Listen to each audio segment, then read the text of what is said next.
It's Thursday, and welcome to Tiltcast Shortz, the new show that knows that literally everything will come out before GTA 6. I'm Nauss. I'm Jason. I'm Rusty. And it still isn't out, and it's November. It's, well, not even that long are you ago. Surprised? No, not really. It's funny because they're saying the additional months are necessary to deliver the level of polish and quality that players expect and deserve. It's the reason they're pushing it back out. I think, and some other sources, part of my sources from IGN, but I don't think it's going to come to the current gen. I think they're waiting on the next PlayStation and the next iteration of whatever that Xbox PC thing is that we were talking about last week. Yeah. I think that's the real reason for the delay. But because it's such a massive release, people keep shifting their release windows around because of it. And it's causing a lot of consternation. But if they'll stick to that, because that's the only thing, that'll be half of everybody that plays video games will be playing that game. Right? I'll probably be playing that game. Well, yeah, I'll definitely at least probably play it just for this single player campaign. I love that. I'll definitely, probably, maybe kind of play it. I mean, definitely, probably, maybe I commit because I have no idea what my financial situation will be in. And we still don't know if it's going to be like $150 because they keep could be an $80 game and you end up just getting like a sheet of paper that says you own the game. But it's going to come out. It's going to come out eventually. I am not chomping at the bit for it. I am actually kind of wondering like when the next big release is going to be, because like you said, a lot of this, a lot of games are seeing this as like the whale falling from the sky, right? When is it going to splash down? I don't want to be anywhere near it when it hits, right? Because it's going to ruin any type of other release that happens within I would say a 3-week window before and after. Well, and it's going to suck too, is that it probably won't release on PC till like 2 years later. And you know what? I'm only going to be interested in playing it on PC. So, which, if that's true, then I really won't play it because I'm not going to buy whatever the next PlayStation is or the next Xbox. Yeah, I'm not going most likely, because at that point it's going to be like $1,000 investment. Unless I just don't really see a path to being able to upgrade my CPU and GPU by then yeah, I don't know. By that time, you will have been able to save up enough money to do those upgrades. I think that, outside of the fact that, I know, we don't necessarily want to talk about that, but you're going to end up buying the components for a gaming rig for what it's going to cost for the new PlayStation or whatever the new Xbox is going to be. So looking at, GTA, I know they really want to push this. It's like the biggest thing for them since, the last GTA, right? And look how much they rang at a GTA. That gap is... It came out, we were looking it up, 13 years, and they've been making money in the multiplayer. I never played the multiplayer because, I can't even get you guys to multiplayer anything, so who am I going to play with? Well, and the thing is that the multiplayer for GTA 5 has gone well beyond what they initially thought it was going to be. Like, there's like full on like sky racing and stupid simulations that people have done in that game, and a ton of microtransactions. Yeah, of course, but like all of that is, it's more of a sandbox now instead of instead of the game that they initially thought it was going to be. So yeah, they've gotten their money out of it. Can you believe that anticipation for this thing and thirst for this thing are so high that out of out of 23,500 people polled on IGN's website, 16% of those people say they're willing to spend $100 on this game. Which is insane. I would never. So I don't see $100 for this game. I honestly don't. Yeah, there was a lot of people speculating this had to do with the fact that Take-Two fired dozens of employees. They were alleging misconduct, but it looked like they had joined a union. Probably due to workplace things. And there was a lot of people speculating it had to do something with that.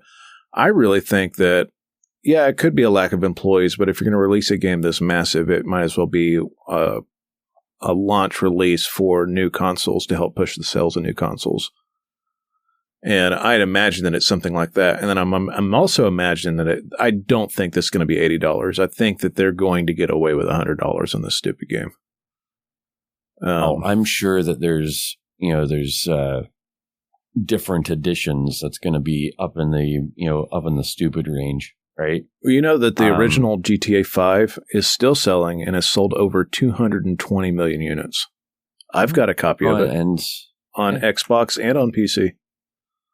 Yep, and the only thing that's going to kill it is the next GTA. So, the idea that this game has gotten so big is mind blowing to me. I remember the original GTA, which was just a top down game. Sure, fun, I suppose, but I never could have thought that that it would explode into this realm of popularity.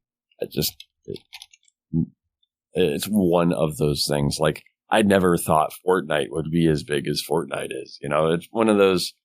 It's weird how these games get so get so hyped up and then so popular that they just last forever, and people go consumerism stupid for it. GTA 5 was a good game, but I was done with it when I was done with the story. And I was like, okay, that's a great story. Bye. I want to throw something that just kind of expands on the scale of this. So let's say they sell it at $100, right? And they sell 220 million units. Do you know how much that weighs in $100 bills?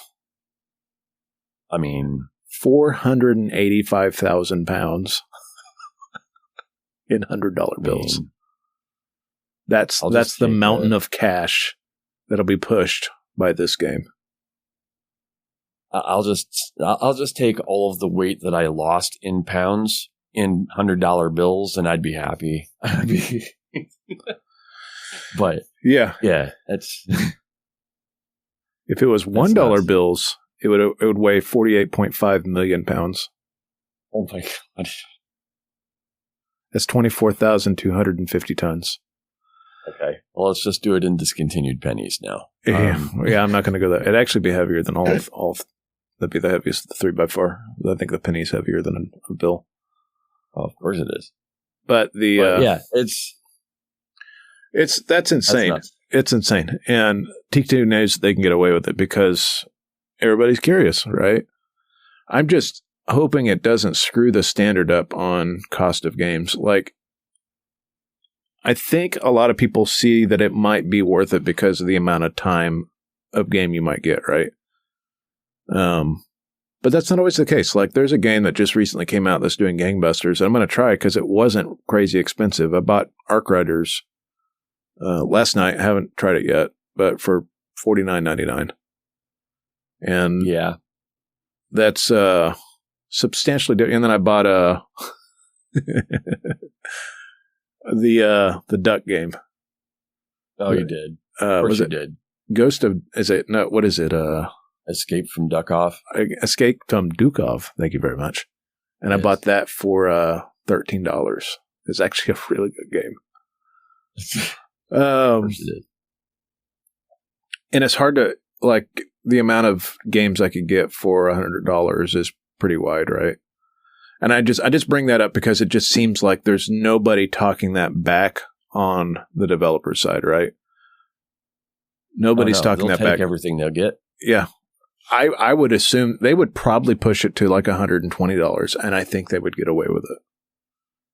I don't think. Well, people would save up. People would save up. It'd be the price of 2 games. You're going to have your whales they'll buy anything, right? And they'll buy any edition. I bet there's like $1,000 collector's edition for this. I have my feelings on collector's editions, but I'm out of space. Yeah, right. I think they're gonna, if they push it past 80, they're gonna have some hard sells because, I mean, yeah, people in our age group with our incomes or the average income might be able to justify, hey, this is like buying 2 games. I'm gonna get 2 games worth of time out of it. But you're also looking at kids, right? There's tons of college age kids that like $100 is pretty ridiculous, right? Yeah, I remember, again, this is a long time ago, but I remember taking part of my disbursement and buying games, and I had, again, games were cheaper, not that much cheaper, more expensive in today's dollars, but I had $150 out of disbursement. That was 4 games for 6 months, and that's all I had. Let's see, what's $150 with inflation let's just say 2001 to today. Dating yourself there. Oh, I know.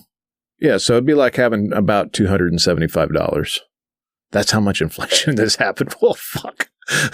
Yeah, now you realize, but that would be a lot. That's a lot of. Let's just say, right? Let's just say it's $300, right, in today's money. Mm-hmm. And I'm going to spend 1/3 of my gaming budget on one game. Man, I better hope that lasts me 3 months. And it's gotta, because I mean, look at how many $20 indie games you can pick up for that, right? And sure, you might not get a whole lot more than maybe 10, 15 hours out of each one of those, but each one of those is going to be unique gaming experiences, right? Yeah, I have. Like, I got Nauss back, I don't know, like 2 years ago, and it just came out of early access, and that game's like sub $20, right? It's like a deeper version of Terraria, essentially, and top-down and isometric, or not quite isometric, but anyways, similar style, right? And the Escape from Dukov, like, I'm not even a quarter of the way through the game. I've put 25 hours into that game over the last 2 weeks. Yeah. So, I mean, that's just saying there's going to be, if I get 50 hours out of both games, if there's more, it's more than $80. If I get 50 hours out of both of those, that's as much as any AAA game. And then, historically, the GTA games take me about 60, 70 hours, right? And unless they like completely Ubisoft it, right? And it's a tower climber, right? Oh, God. Or, a mass bullshit simulator where you go around doing things that aren't really fun, but just give you an activity to do. If there's a whole bunch of that stuff, then I think it really becomes look at GTA 5. I mean, there was some of that, but the story, GTA 5 is that. But the story itself was pretty strong, and all 3 characters are pretty unique. So the heists were pretty good, but the amount of like just driving around town and doing random jump things or the races, it's whatever. It's not my game. It's not my kind of game. So I liked it. I'm gonna poo-poo it. I liked it enough to buy it again on PC when it finally came out. But all that aside, it's still a really hard sell, right? And they're going to need to innovate a little bit on the old formula for it to even be justifying what they're asking for it. Well, it might be a great game. It might, it might be their downfall. Who knows? Well, we'll see. I'm sure it's going to sell like gangbusters initially just because of the hype. So, yeah. Well, what do you guys think? Oh, yeah. I mean, it'll make a shit ton of money. There's no denying that. Okay. Well, what do you guys think as the viewer/listener? Give us your thoughts at youtube.com/tiltcast shorts with a Z, or find us at tiltcast.com, or search for us on iTunes or Spotify. No Z. And with that, we'll come back on Saturday for some more news. See you guys.